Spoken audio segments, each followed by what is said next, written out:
오늘도 수급을 통해서 시장의 힌트 함께 찾아보도록 하겠습니다. 먼저 외국인의 순매수 종목 함께 보도록 하겠습니다.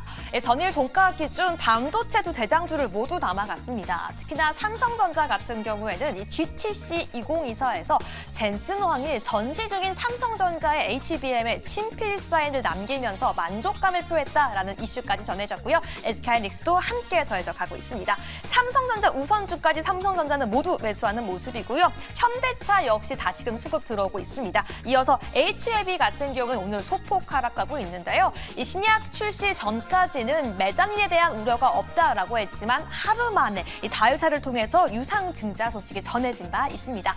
그럼 오늘 오전장에서 외국인은 어떤 종목에 집중하고 있나요?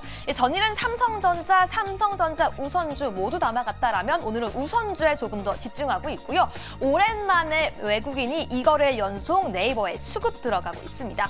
오늘은 삼성물산 저PBR에 대한 기대감 속에 3위로 오늘 더해지고 있고요. 우주항공 역시 오늘 좋습니다. 한화 에어로스페이스가 이 누리호를 잇는 차세대 발사체 사업자로 선정되었다는 소식에 오늘 4위에 이름 더해지고 있고요. 제약바이오 업체 셀트리온도 5위에 남아가고 있네요. 그럼 계속해서 기관의 순매수 종목 함께 살펴보시죠.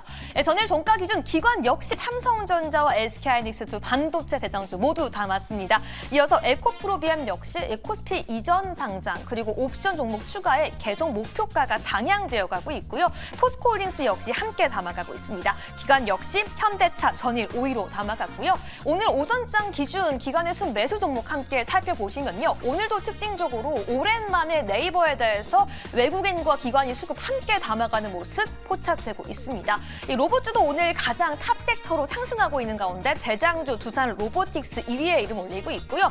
기관과 외국인 역시 오늘은 삼성전자 우선주에 조금 더 집중하고 있습니다. LG화학 역시 모로코 최대 비료 단지의 납품 계약을 체결했다는 소식 속에 오늘 4위에 이름 더해지고 있고요. CJ 역시 특징적으로 오늘 상승하고 있습니다. 대한통운에 대한 우려는 남아있지만 제일제당 그리고 아픈 손가락이었던 CGV도 실적 상회 소식을 전했고요. 올리브영 역시 IPO를 철회하면서 더블 카운팅에 대한 우려가 해소될 수 있다는 기대감 속에 CJ 오늘 상승하고 있습니다. 그럼 계속해서 개인 순매수 종목 함께 살펴보시죠. 전일 종가 기준 보신다면요. 외국인과 기관은 현대차에 집중했다라면 개인은 기아에 집중하고 있습니다. 그리고 전일 신규 상장주죠. 자동차 부품주 사면 어제 급등세를 보였는데 2위에 이름 위치해 있고요. 개인이 지금까지 네이버를 1조 4천억 가량 매수한 모습까지 체크되고 있습니다. 전액 관련주 엔캠 역시 하락 시에 매수 들어간 모습 체크되고 있고요. 이 HBM 높이 완화 최대 수혜주죠. 한미 반도체까지 5위에 매수하고 있습니다. 여기까지 외국인과 기관, 개인의 순매수 종목까지 함께 살펴봤는데요. 이를 통해 어떤 특징 알아볼 수 있을까요? 고수님들 알려주시죠.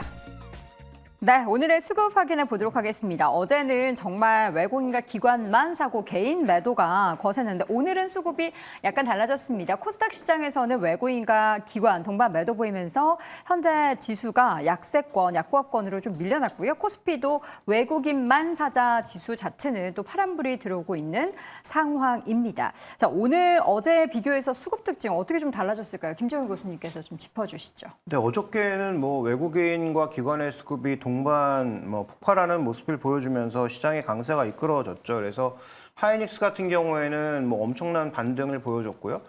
초반에 흔들렸던 삼성전자도 후반에 힘을 내면서 8만 원권으로 바짝 붙는 그런 모습을 보여줬는데 이 수급의 핵심 포인트는 결국 외국인들이 젠슨황의 발언과 그다음에 반도체 실적의 개선에 따라서 반도체 쪽으로 적극적으로 붙고 있다라는 것을 의미하고 있는 것이고요. 자, 이것은 우리 시장의 주도주가 약간 개별 장세 성격에서 반도체를 정말로 중심축으로 하는, 그러니까 우리 시장에선 하이닉스하고 한미반도체 정도를 빼고는 대장주라고 불릴 만한 종목이 없었는데 여기에 이제 다른 종목군들이 가세를 하기 시작하면서 반도체 전반의 수급이 개선되는 그런 효과를 보일 가능성이 있다라는 측면에서 의미가 있다. 그래서 이제부터는 외국인들이 하루에 1조 사고 이런 게 중요하다기보다는 외국인들의 매수 종목이 반도체 전반으로 확산되는지가 좀 더 중요하고 실제로 어저께 보면 그런 외국인들의 매수 확대가 나타나고 있다. 여기에 좀 포커스를 맞춰야 될 것 같습니다. 네, 자 오늘 수급 특징주도 한 종목씩 좀 꼽아보겠습니다. 먼저 윤 교수님. 저는 삼성 SDI를 보려고 합니다. 삼성 SDI. 네, 요즘 시장이 사실 이제 트레이딩을 잘하시는 분들은 정말 돈을 많이 벌 수 있는 시장인 것 네. 같고, 근데 그게 아니더라도 약간 좀 코로나 때 초반이랑 비슷하다고 느껴지시지 않나요? 왜요? 그때는 진짜 뭐 아무거나 대형주 아무거나 사도 자고 일어나면 막 현대차 막 엄청 오르고 막 이랬던 시절이었었던 근데 것 같은데. 그때는 대형주뿐만 아니라 중소형주에 물렸던 투자자들도 정말 좋았습니다. 그럼 맞습니다. 그 말인즉슨 저는 중소형주만 갖고 있어요. 그래서 저도 이제 그렇게 갖고 있다가 다시 대형주로 요새 눈을 돌리기 시작했습니다. 잘하셨어요. 뭐 매매가 편안하기도 하고 그냥 조금 빠질 때 이렇게 사기만 해도 충분히 수익을 볼 수 있는 구간이라서 뭐 시총 상위 봤을 때 반도체 삼성전자, SK 하이닉스 그리고 이제 2차 전지 뭐 이렇게 삼성 SDI 보시고 그다음에 뭐 제약바이오도 삼성 바이오로직스나 좀 길게 보고 셀트리온 보시고 뭐 이런 식으로 그냥 정말 차곡차곡 모아나가도 충분히 수익을 낼 수 있는 장이다라고 생각을 하기 때문에 네. 2차 전지 삼성 SDI 같이 보시면 좋을 것 같고요. 이제 전고체 국내 3사 중에서 가장 앞선 시점인 이제 2027년에 지금 양산을 이야기를 하고 있죠. 그래서 뭐 저평가 요인도 조금 해소를 되고 있고 이 46 시리즈 이 원통년 정지 양산 시점이 경쟁사 유사하기 때문에 네. 지금 바닥에서 조금씩 올라오기 때문에 전혀 매수하기에는 부담스럽지 않은 시점이라 보고 삼성 SDI도 같이 보시면 좋겠습니다. 네, 첫 번째 종목은 삼성 SDI 확인해봤고요. 태보 고수 네, 뭐 저 같은 경우에는 일단은 먼저 좀 말씀드리고 싶은 게 원달러 환율? 환율이 네, 지금 또 이렇게 좀 치솟는 모습을 보이고 있어가지고요. 얼마죠 지금? 1,340원이 돼 있더라고요. 제가 달러 팔아서 그래요. 아, 네 그렇습니까? 네.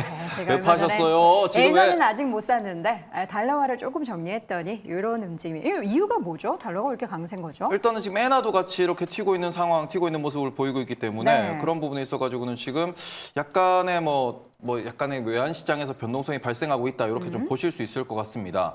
그런데 이 부분에서는 일단 나중에 뭐 확인은 해봐야겠지만 뭐 네. 한국은행의 발언도 오늘은 좀 체크를 해볼 필요가 있을 것 그쵸. 같다라고 말씀을 드리고 싶고 네. 제가 오늘 특징적으로 이제 가져온 종목은 삼양식품입니다. 삼양식품. 삼양식품 아우. 같은 경우에는 네. 계속해서 20만 원 밑으로 내려온 상황에서 121선 요거를 이제 좀 뚫지 못하고 지금 횡보하는 모습을 보이고 있는데 제가 이런 시점에 정확하게 한 달쯤 전에 이런 차트를 보이고 있다라고 말씀드린 종목이 있습니다. 그게 뭐예요? 뭐냐 그러면은 재룡전기였습니다. 근데 재룡전기가 재룡전기와 삼양식품은 좀 결이 다르지 않나요? 네, 재룡전기는 이제 어제 뉴스가 나온 게 테마가 있습니다. 없고. 어제 나온 뉴스를 또 다시 한번 돌려서 보시면은 네. 여전히 우리나라의 라면 수출이 역대급으로 계속 잘 성장하고 있다라는 얘기도 나오고 있는 상황이거든요. 근데 그런 부분에 있어가지고 아직까지는 라면이라는 섹터에 대해서 우리가 수급이 전혀 뭐 돌지 않은 상황이다 보니까 네. 지금 같은 경우에는 그쵸 대장주를 매수 매도하시고 삼성전자 하이닉스를 매수 매도하시는 게 뭐 전략적으로 매우 유효한 판단일 수 있습니다. 하지만 그게 두렵다라고 하시면은 이렇게 좀 눌려 있으면서도 여전히 실적 모멘텀이 있는 기업들 체크를 좀 해보시면서 따라가시면은 네. 뭐 이게 배신하지 않을 그런 기업이다 보니까 뭐 배신하면은 뭐 불닭을 쏟아버리면 되겠죠. 왜 그렇게 웃으세요? 아니 불닭 쏟으면은 내 모니터나 나만 힘들지. 그게 뭐예요? 근데 어쨌든 네. 아니 그만큼 좋은 기업이다, 네, 좋은 그럴 종목이다라는 리가 점에서는 그런 부분에서는 조금 네. 관심을 가질 만한 타이밍이지 않나 이렇게 말씀을 드리고 싶습니다. 이제 점심시간이 가까워지는데 갑자기 이제 삼양식품, 그 라면을 좀 이렇게 한 숟가락 호로록 했으면 좋겠습니다. 자, 어쨌든 지금 상황에서 이제 재룡전기와 비슷한 그런 기술적 패턴을 보인다라는 부분 플러스 라면 수출 체크하면서 삼양식품 말씀해 주셨고요. 이어서 김태성 교수님. 네, 일단 뭐 그동안에 너무 대형주를 좀 많이 말씀드린 것 같아서 네. 저는 오늘은 좀 다르게 중소형주에서 좀 뽑아왔는데 좋습니다. 게임주 중에 데우시스터즈라고 하는 기업에 대해서 조금은 이제 관심을 가지고 볼 때가 이제는 되지 않았나라는 생각이 들어요. 네. 일단 게임주 같은 경우에는 그동안에 가장 큰 문제가 됐었던 것은 두 가지였습니다. 기존작에 대한 흥행 실패 그리고 아무래도 이제 신작에 대한 부재 이런 것들이 좀 많다 보니까 NC소프트, 크래프터, 뭐 위메이드 할 것 없이 작년까지만 하더라도 굉장히 좋지 못했었다가 최근에 이제 시세가 나는 쪽을 좀 살펴보면 신작의 모멘텀 기대를 좀 가지고 있는 기업들이 굉장히 많아졌고 또 데브시스터즈도 그 중에 하나다라고 좀 보시면 될 것 같고요. 일단 기존작이 미국에서는 원래 잘 됐고 중국에서 이제 잘 될 거냐 말 거냐 말이 좀 많았었고 잘 되는 시점에 사실 작년 12월 달쯤에 게임 규제에 대한 이슈가 좀 나오면서 급락을 한번 했었어요. 하지만 그 이후에 빠르게 좀 완화되는 제스처가 나오다 보니 급락을 좀 빠르게 되돌리는 모습 중국에서도 굉장히 좋은 성과를 확인을 했고 그리고 이제 비용 통제적인 부분에서 가장 빠르게 이제 이 성과를 낸 기업이 데브시스터즈다라고 좀 보시면 될 것 같습니다. 그래서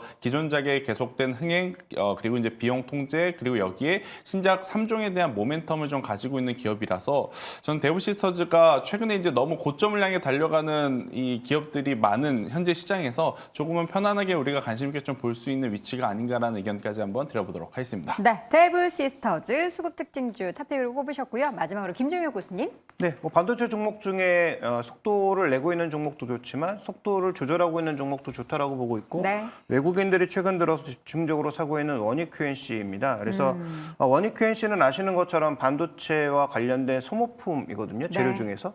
이런 소모품은 뭐 당연히 반도체 업황이 회복되면 많이 쓰일 수밖에 없고요. 실적 회복될 거고요.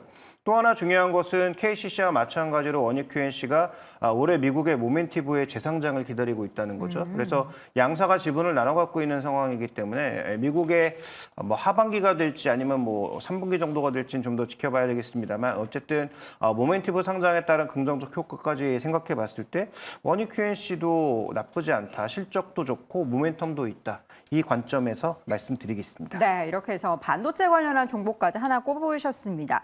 오늘의 수급의 종목들을 보면요. 일단 코스피나 코스닥 전체 시장에서 외국인 투자자들이 오늘 시장을 주도하고 있는 뭐 한화 이런 종목도 사지만 네이버를 사고 있다. 그러니까 지금 사실 우리가 주도하는 그런 섹터 얘기를 쭉 하잖아요. 근데 지금 시장에서 조금 뒤쪽에 있더라도 우리가 공략할 만한 종목들은 있는데 지금 외국인 투자자들 네이버를 사고 있다. 저는 좀 의미를 부여하고 싶거든요.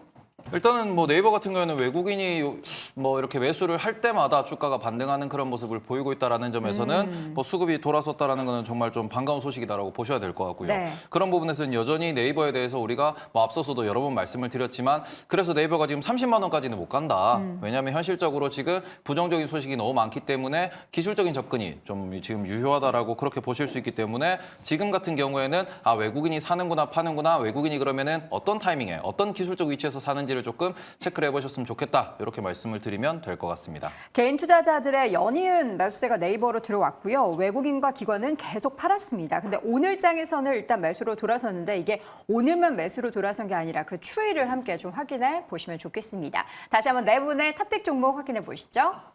김종효 고수의 원익 QNC, 김태성 고수의 대부시스터즈, 윤혜린 고수의 삼성 SDI, 마지막으로 테이버 고수 삼양식품 확인해 봤습니다. 자, 이번에는 강력하게 또 펀치라인 뚫어내는 종목들 공략해보는 시간이죠. 강현균의 펀치라인 이어집니다.